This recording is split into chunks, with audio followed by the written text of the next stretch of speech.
देहबुद्धीच्या विस्मरणाकरता नाम. आपली आपल्याला ओळख करून घ्यायला नामस्मरण हाच उपाय आहे. परमेश्वराचा अंश प्राणीमात्राच्या ठिकाणी आहे खरा, पण हे जाणण्याची बुद्धी मात्र मनुष्य प्राण्याच्याच ठिकाणी आहे. पण त्याची अधोगती कशी होते ते पहा. जीव मुळात परमेश्वर स्वरूपच असल्यामुळे प्रथम तो म्हणतो मी तो म्हणजे परमेश्वरच आहे. इथपासून घसरत तो म्हणतो मी त्याचा आहे आणि अखेर त्याचा माझा काहीही संबंध नाही इथपर्यंत तो खाली येतो.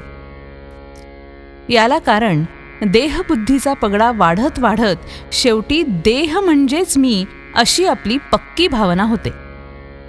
पण असं असलं तरी मनुष्य अजाणता का होईना पण खरे आहे ते ओळखल्यासारखेच बोलतो. जसं एखाद्या इसमाचा स्नेही वारला तर लगेच तो इसम काय म्हणतो, आमचे स्नेही गेले. याचाच अर्थ समोर असलेल्या देहाला तो स्नेही समजत नसून त्यात असणाऱ्या चैतन्याला, ईश्वरी अंशाला तो खऱ्या अर्थाने आपला मित्र समजतो. म्हणजे अजाणता का होईना पण खरे तेच त्याच्या तोंडून बाहेर पडते.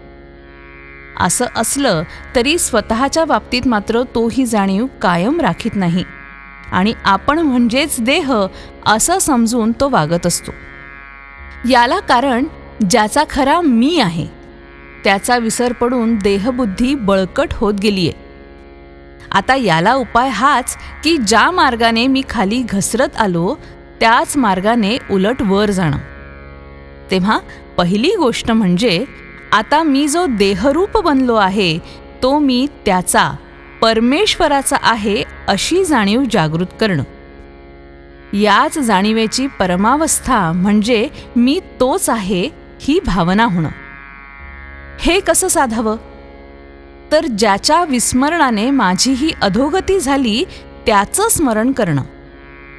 स्मरणाला उत्तम साधन म्हणजे भगवंताचं नाव. म्हणजे नामस्मरणाचा ध्यास ठेवला की मी खरा कोण आहे हे कळेल, स्वतःची ओळख होईल. खरा परमार्थ हा असा अगदी सोपा आहे, पण तो योग्य मार्गाने केला तरच. एखादी गाठ सोडवण्यासाठी कोणती दोरी ओढायची ते कळलं पाहिजे, नाहीतर जास्तच गुंतागुंत होते. तसंच परमार्थाचंही आहे.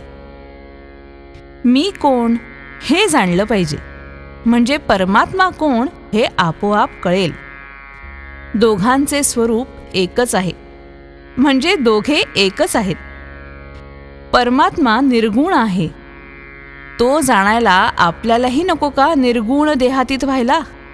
म्हणून देहबुद्धी सोडली पाहिजे. कोणतीही गोष्ट आपण जाणतो म्हणजे आपल्याला त्या वस्तुरूप व्हावं लागतं, त्याखेरीज जाणणं होतच नाही.